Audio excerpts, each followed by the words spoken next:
संबंध।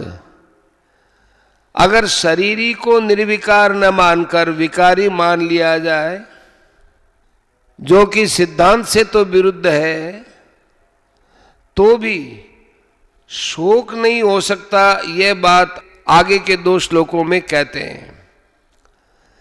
अथ चैनं नित्य जातं नित्यं वा मन्यसे मृतं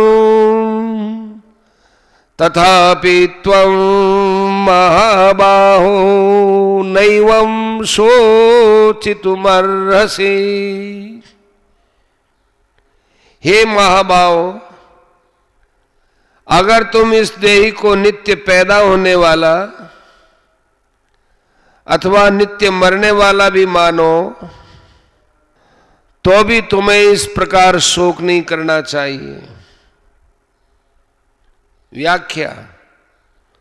अथ चैनं नित्य जातं नित्यं वा मन्यसे मृतं तथापि त्वं महाबाहो नैवं शोचितुमर्हसि।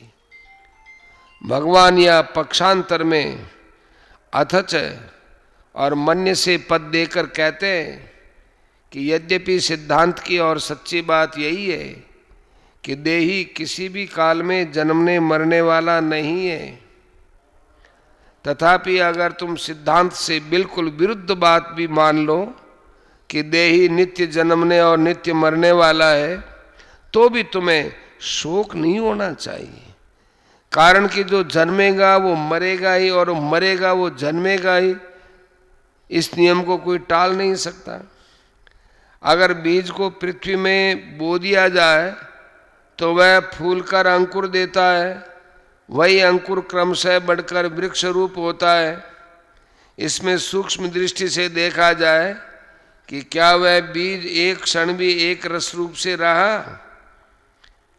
पृथ्वी में वह पहले अपने कठोर रूप को छोड़कर कोमल रूप में हो गया, फिर कोमल रूप को छोड़कर अंकुर रूप में हो गया, उसके बाद अंकुर रूप से छोड़कर वृक्ष रूप में हो गया और अंत में आयु समाप्त होने पर वो सूख गया। इस तरह बीज एक क्षण भी एक रूप से नहीं रहा, प्रत्युत प्रतिक्षण बदलता रहा। अगर बीज एक क्षण भी एक रूपता से रहता तो वृक्ष के सूखने तक की क्रिया कैसे होती। उसने पहले रूप को छोड़ा, यह उसका मरना हुआ, और दूसरे रूप को धारण किया, यह उसका जन्म ना हुआ। इस तरह वह प्रतिक्षण ही जन्मता मरता रहा।